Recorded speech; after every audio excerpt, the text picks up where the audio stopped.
स्वागत है आपका स्टडी विथ नील में। दोस्तों रीट 2021 के पेपर सॉल्यूशन के अंदर आप अभी जो सब्जेक्ट लेने वाले हैं वो है दोस्तों गणित तथा विज्ञान। इस गणित और विज्ञान का आज अपन पेपर सोल्व करने वाले हैं। चलिए देखते हैं।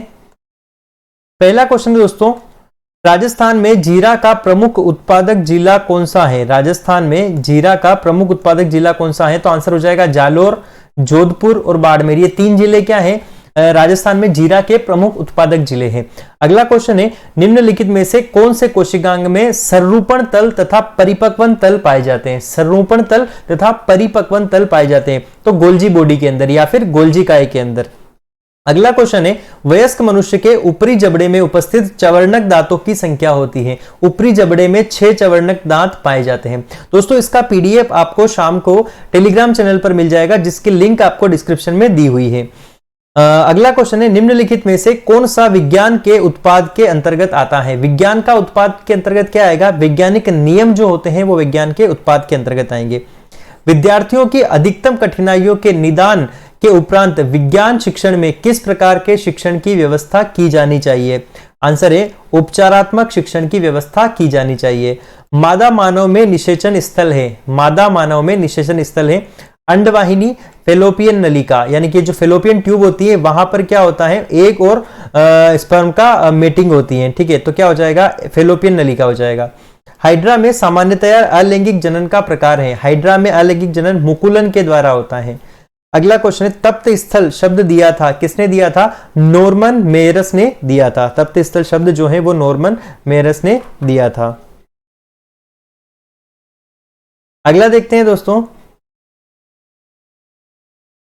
निम्नलिखित में से कौन सी तकनीक जैव चिकित्सीय अपशिष्ट के निस्तारण हेतु सर्वाधिक उपयुक्त है? आंसर हो जाएगा भस्मीकरण, जो है जैव चिकित्सीय अपशिष्ट के निस्तारण के लिए उपयुक्त विधि है।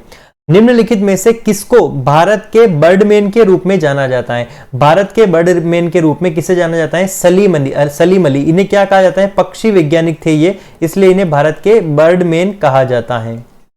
नेक्स्ट क्वेश्चन है, 588 मीटर लंबे और 50 मीटर चौड़े एक आयताकार खेत में एक 30 मीटर लंबा तथा 20 मीटर चौड़ा व 12 मीटर गहरा टांका खोदा जाता है। इस प्रकार खोदकर निकाली गई मिट्टी बालू के खेत के शेष भाग में एक समान रूप से फैला दी जाती है। तो इस खेत की बढ़ी हुई ऊंचाई क्या होगी? दोस्तों इस क्वेश्चन को किस टाइप से आप सोल्व करोगे, मैं आइडिया दे देता हूं कि ये मान लो एक आयताकार खेत है जिसकी लंबाई है 588 मीटर, चौड़ाई है 50 मीटर। इस खेत के अंदर 30 मीटर लंबा, 20 मीटर चौड़ा व 12 मीटर गहरा, मतलब ये 30 मीटर तो लंबा, 20 मीटर गहरा चौड़ा और 12 मीटर जो है गहरा।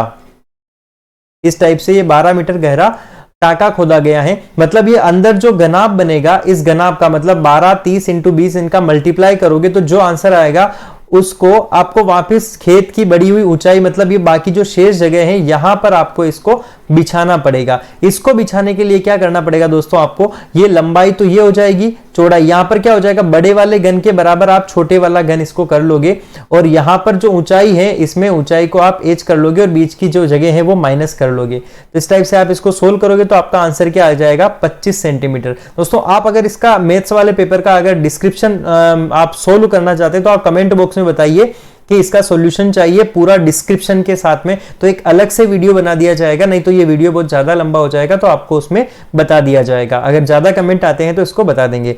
अगला क्वेश्चन है, एक घनाभ की विमाएं 60 सेंटीमीटर, 54 सेंटीमीटर और 30 सेंटीमीटर है। उस घनाभ के अंदर 6 सेंटीमीटर भुजा के कितने घन रखे जा सकते हैं? इसमें दोस्तों क्या करना पड़ेगा आपको? इन तीनों डेटाओं का मल्टीप्लाई करने के बाद नीचे 6 सेंटीमीटर भुजा के कितने घन, मतलब आपको 6 इंटू 6 इंटू 6 करना पड़ेगा। मतलब इसको सोल्व करोगे तो ये 10 टाइम कट जाएगा, ये 9 टाइम कट जाएगा और ये 5 टाइम कट जाएगा। जब आप इन तीनों को मल्टीप्लाई करोगे 10, 9 और 5 को, तो कितना हो जाएगा? 10, 5, 50, 5, 9, 45, मतलब 450 क्या हो जाएगा दोस्तों? इसका आंसर हो जाएगा। चलिए अगला क्वेश्चन बारंबारता का है। सारणी में 60 किलोग्राम के वजन, बारंबारता का क्वेश्चन बहुत इजी होता है, आप इसे सोल्व कर लेंगे।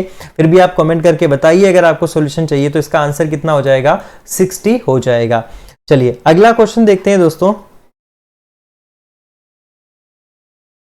अगला क्वेश्चन है, निम्न पाई चार्ट एक कमरे के निर्माण के विभिन्न मदों में खर्च को दर्शाता है। निम्न जो पाई चार्ट है कमरे के निर्माण में एक मदों को दर्शाता है।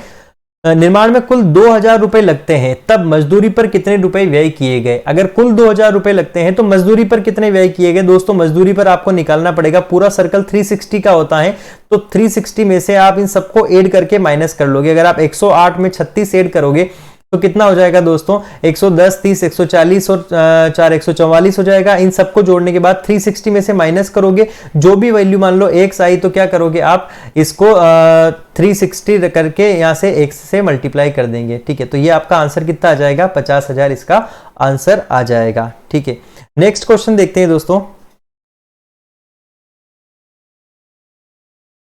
एक थैले में 15 लाल गेंदे हैं और कुछ हरी गेंदे हैं। यदि एक हरी गेंद निकालने की प्रायिकता 1/6 है तो हरी गेंदों की संख्या कितनी है। प्रायिकता का क्वेश्चन है, आप इसको सोल्व करोगे तो 3 आंसर इसका आ जाएगा।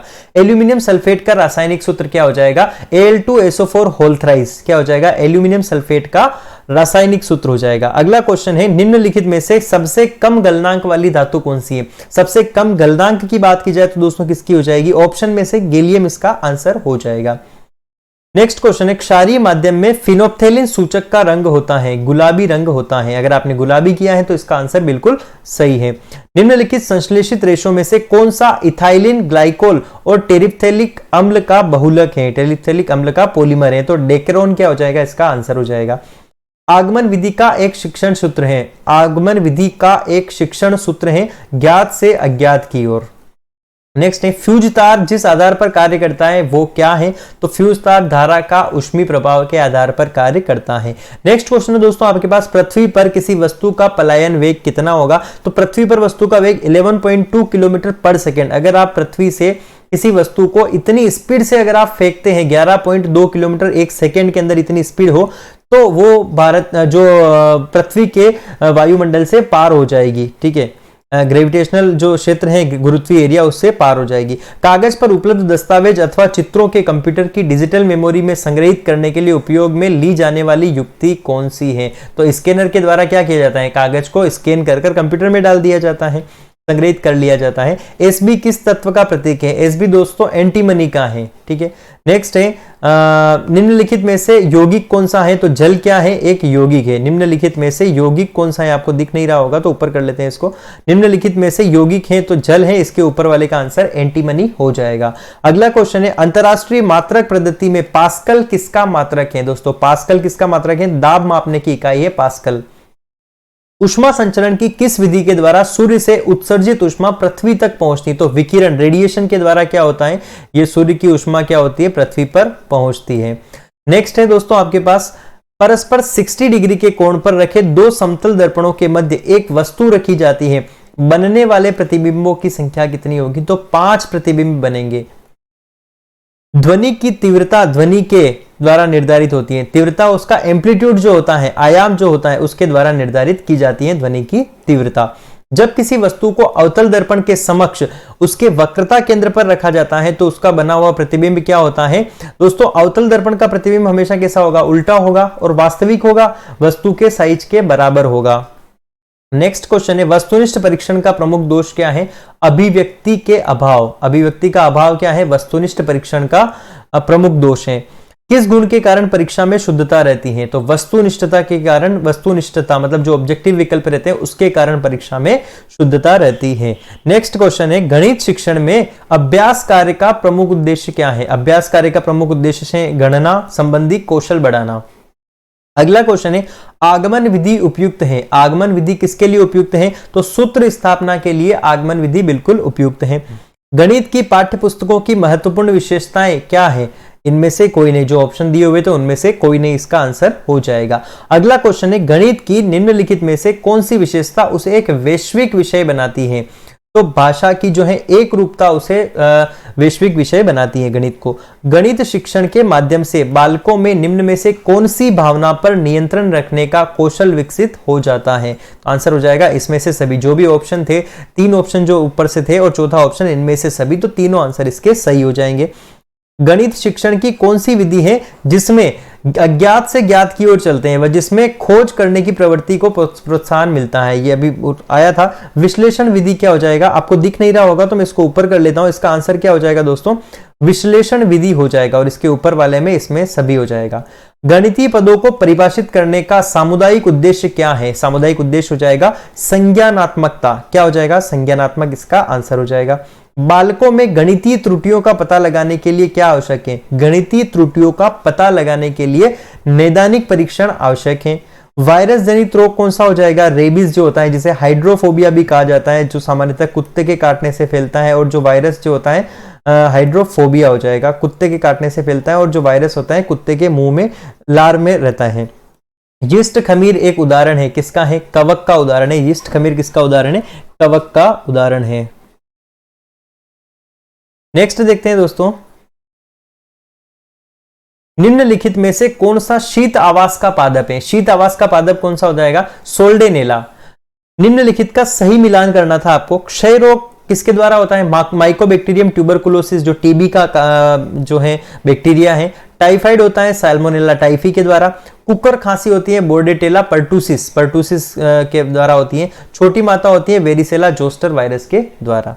अगला क्वेश्चन है, मानव शरीर की सबसे बड़ी ग्रंथि कौन सी हो जाएगी दोस्तों, यकृत हो जाएगी, जिसे केमिकल लेप भी कहा जाता है। स्वच्छ भारत अभियान के तहत 20 स्वयंसेवक अपने गांव को 8 दिन में स्वच्छ कर सकते हैं। यदि गांव को 5 दिन में स्वच्छ करना हो तो कितने स्वयंसेवकों की आवश्यकता होगी दोस्तों, 20 स्वयंसेवक 8 दिन में कर सकते हैं स्वच्छ, तो 5 स्वयंसेवकों के लिए कितने दिन की आवश्यकता होगी। इस 5 से कैंसिल करोगे 4 टाइम, तो 8 × 4 कितना हो जाएगा, 32। कितने दिन हो जाएंगे दोस्तों, 32 दिन इसका आंसर हो जाएगा। अगला क्वेश्चन है, पार्थ कार द्वारा झुंझुनू से जोधपुर 60 किलोमीटर प्रति घंटा की औसत चाल से 6 घंटे में पहुंचता है। वापस लौटते समय कार की औसत चाल क्या रही होगी यदि उसे 4.5 घंटे में पहुंचना है। आप इसको सोल्व कर सकते हैं दोस्तों। सबसे पहले आप दूरी निकालेंगे, तो दूरी बराबर चाल गुणित समय। चाल है आपके पास 60, समय है 6 घंटे, तो कितना हो जाएगा, 360 आपके पास दूरी हो जाएगी। आपको निकालना है कि यदि कार की औसत चाल क्या रही होगी यदि 4.5 घंटे लगते हैं, तो आपको औसत चाल निकालनी है। तो चाल बराबर क्या हो जाएगा, दूरी बटे समय। दूरी आपने निकाल ली 360, और समय कितना हो जाएगा आपके पास 4.5 घंटे। क्या 4.5 घंटों को मैं 4 दूना 8 और 1 9 बटे 2 घंटे लिख दूं, 9 बटे का 2 ऊपर चल जाएगा, 9 चौक 36 40, मतलब कितना आ जाएगा 40 दूना 80, इसका आंसर हो जाएगा। अगला क्वेश्चन है दोस्तों आपके पास, एक गांव की जनसंख्या 3 वर्ष में 50,000 थी। उसके पश्चात पहले वर्ष में जनसंख्या 5% की बढ़ोतरी हुई, दूसरे वर्ष में महामारी के कारण 10% घट गई, और तीसरे वर्ष बढ़ोतरी की दर 4% पाई गई। गांव की जनसंख्या क्या है, बहुत इजी क्वेश्चन है। आप क्या करना है, 16 आपको करना है। मैं एक बार आपकी थ्योरम जमा देता हूं। 50,000 × 5 की वृद्धि हुई, मतलब 150 बटे 100। फिर आपके पास 10% की क्या हुई, कमी हुई, मतलब 90/100। फिर उसके बाद 4% क्या हो गई दोस्तों, बढ़ गई, मतलब 104 बटे 100। जब आप इसको सोल्व करोगे तो आपका आंसर कितना हो जाएगा, 4915140।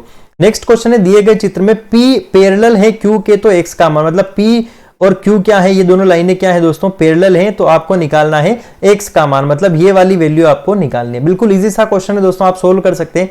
ये 95 है, तो ये भी क्या हो जाएगा, 95 हो जाएगा, वर्टिकली अपोजिट एंगल या फिर शीर्षाभिमुख कोण होने से ये 95 है दोस्तों। ये अगर 30 है तो इसका ये वाला भी कितना हो जाएगा, 30 हो जाएगा। क्लियर है। आपको X की वैल्यू निकालनी है दोस्तों, तो दोस्तों ये क्या हो जाएगा, ये वाला जो एंगल है, ये और ये, इन दोनों का योग कितना होता है, 180 होता है। मतलब इसकी वैल्यू 95 है, तो ये क्या हो जाएगा, 180 माइनस 95, तो कितना आंसर हो जाएगा, 180 माइनस 95 मतलब 85। तो ये जो पूरा एंगल है ये कितना हो जाएगा, 85। तो 85 में से आप 30 माइनस करोगे तो ये वाला एंगल आ जाएगा। तो 85 माइनस 30 करोगे तो कितना हो जाएगा दोस्तों, 55 आपका आंसर हो जाएगा, जो बिल्कुल सही है। अगला क्वेश्चन देखते हैं दोस्तों। क्वेश्चन बिल्कुल इजी है दोस्तों, आप इनको सोल्व कर सकते हैं। मैं केवल थ्योरी जमा देता हूं। ABC और FD क्या है, समरूप है। तो आपने एक एंगल बना लिया, मान लो यहां पर ABC, और यहां पर बना लिया आपने त्रिभुज बना दिया FD और E, समरूप है, मतलब AFBDCE। इस टाइप से आपको जमा देना है इनको त्रिभुज में। आपको दे रखा है AB की वैल्यू 5 है, तो ये AB की वैल्यू 5 हो जाएगी। कोण बी 40 है तो ये कोण बी की वैल्यू दोस्तों यहाँ पर 40 हो जाएगी, और ए की वैल्यू 80 डिग्री है तो यहाँ पर ए की वैल्यू 80 डिग्री हो जाएगी। त्रिभुज के तीनों कोणों का योग कितना होता है दोस्तों, 180 डिग्री होता है। तो जो तीसरा कोण हो जाएगा 80 और 40 120, 120 माइनस 80 कितना, 180 कितना हो जाएगा, 60 डिग्री आपके सी की वैल्यू हो जाएगी। दोस्तों अगर सी की वैल्यू 60 डिग्री है, ये क्या है, समरूप है, तो यहाँ पर इसकी वैल्यू भी कितनी हो जाएगी, ई की भी 60 डिग्री हो जाएगी। ए बी की वैल्यू 5 है तो यहाँ एफ डी की वैल्यू भी कितनी हो जाएगी, 5। तो एफ डी की वैल्यू 5 आपका आंसर हो जाएगा, और एंगल ई की वैल्यू कितनी हो जाएगी दोस्तों, 60 हो जाएगी। तो ये आपका आंसर हो जाएगा 5 और ई की वैल्यू 60। अगला क्वेश्चन देखते हैं, एक परिमेय संख्या का हर उसके अंश से 8 अधिक है। हर जो है, अंश मतलब x है तो हर क्या हो जाएगा, x प्लस 8 हो जाएगा। यदि अंश में 17 जोड़ने पर, ये तो संख्या हो गई, अंश में 17 जोड़ने पर और हर में से 1 घटाने पर, मतलब 8 में से 1 घटा दिया तो कितना हो जाएगा, 7 बराबर 3/2 है। तो आप जब x की वैल्यू निकालोगे तो दोस्तों कितनी आ जाएगी, आंसर है उस हिसाब से x की वैल्यू 13 आ जाएगी, और यहाँ पर हर में कितनी हो जाएगी, 13 प्लस 8 कितना हो जाएगा, 21 हो जाएगा। क्लियर है। अगला क्वेश्चन है, छोटी से छोटी वर्ग संख्या जो 7, 14 और 21 में से विभाजित होती है। तो दोस्तों इस क्वेश्चन में आपको क्या करना है, 7, 14 और 21 का क्या लेना है, आपको एलसीएम लेना है। तो आपका आंसर कितना आ जाएगा, 1764। क्लियर है। मतलब आपको मल्टीप्लाई करना है 7 मैं यहां लिख देता हूं, 7 इंटू 14 का 2 आ जाएगा बाहर, 2 में से यहां पर 10 बच जाएगा, तो ये आपको मल्टीप्लाई करना पड़ेगा। छोटी से छोटी वर्ग संख्या कौन सी है, तो यहां पर वर्ग संख्या भी निकालनी है उसके साथ में दोस्तों। तो आपको यहां 10 को डिवाइड कर लोगे, यहां पर हो जाएगा 7, 14 को लिख लोगे आप 2 इंटू 7, मतलब जो भी पेयर नहीं बनेगा, जैसे 7 का पेयर नहीं बनता है तो आप 1 7 से और मल्टीप्लाई करोगे, 2 का नहीं बनता है, 2 का तो बन जाएगा, 1 5 का और मल्टीप्लाई करोगे। इस टाइप से आप इसको सोल्व कर लेंगे। चलिए अगला क्वेश्चन देखते हैं दोस्तों, वर्ग संख्या पूछिए इसलिए है ना। ये क्वेश्चन भी आप दोस्तों सोल्व कर सकते हैं। 8 क्या है, यहाँ पर क्यूब रूट है, तो 8 को आप क्या लिख सकते हो, 2 की पावर 3 से, तो 3 से ये रूट कट जाएगा इसका, 3 से इसका रूट कट जाएगा। 216 कितना होता है, 6 का क्यूब होता है, तो यहाँ पर 0.6 आ जाएगा। यहाँ पर 343 7 का क्यूब होता है तो 0.7 का क्यूब आ जाएगा। इस टाइप से आप इसको सोल्व कर लेंगे तो इजी आ जाएगा आंसर। आंसर क्या आएगा इसका, 0.1। अगला है, शंकर मशीन खरीदने के लिए 25,000 रुपए का ऋण लेता है। 1 वर्ष 6 माह मतलब 1.5 साल के बाद 12% वार्षिक दर से कितना धन लौटाएगा, कि जबकि ब्याज वार्षिक संयोजित होता है। सीआई का क्वेश्चन है, आप फॉर्मूला रख के भी सोल्व कर सकते हैं। ए बराबर पी 1 प्लस आर बाय 100 की पावर टी से आप इसको आसानी से सोल्व कर सकते हैं। अगला क्वेश्चन है, राजन 2 छत पंखे 2500 रुपए में प्रति पंखे की दर से खरीदता है। उसमें से एक पंखे को 15% लाभ तथा दूसरे को 8% हानि पर बेच देता है, तो इस सौदे में कितने प्रतिशत का लाभ अथवा हानि हुई। दोस्तों इस क्वेश्चन को आप बेस कर लोगे, क्योंकि 2 छत के पंखे हैं और प्रत्येक की दर क्या है, सेम है। अगर पहले पे 15% का लाभ हुआ है और दूसरे पर 8% की अगर हानि हुई है, तो दोनों का जो है खरीदने की दर सेम है, तो 15% का लाभ ज्यादा है, तो ओवरऑल तो लाभ होगा। और कितना लाभ होगा आप इस क्वेश्चन में सोल्व करके निकाल लेंगे। यहां पर दोस्तों अगली इक्वेशन दे रखी है, इसको भी आप सोल्व कर सकते हैं पावर को इक्वल करके। ठीक है, जो नेक्स्ट क्वेश्चन है दोस्तों वो है आपके पास, यदि 6 की power 2x plus 1 divide 216 equals to 36 है तो x का मान कितना हो जाएगा। आप 216 की जो पावर लिखेंगे वो 6 की पावर लिख दोगे यहाँ पर 3, फिर इसके बाद सोल्व करोगे, ये जो आधार इनका बेस सेम हो जाएगा, तो फिर आप पावर को सोल्व कर लेंगे। इस क्वेश्चन में घटाने पर प्राप्त व्यंजक आपको घटाओगे तो आपको यह आंसर आ जाएगा। 9a square minus 9ab minus 40b square के गुणनखंड करोगे तो आंसर आ जाएगा, और इस टाइप से आप इनको सोल्व करोगे दोस्तों तो आपके आंसर आ जाएंगे। चलिए दोस्तों, आई होप कि आपको ये वीडियो अच्छा लगा होगा। अच्छा लगा हो तो लाइक करिए, चैनल को सब्सक्राइब करिए और बेल आइकन दबाइए, ताकि जो बचे हुए सब्जेक्ट भी अपन इसमें कवर कर सके उसका नोटिफिकेशन आपको मिल जाए। मिलते हैं अगले वीडियो में, तब तक के लिए बाय बाय।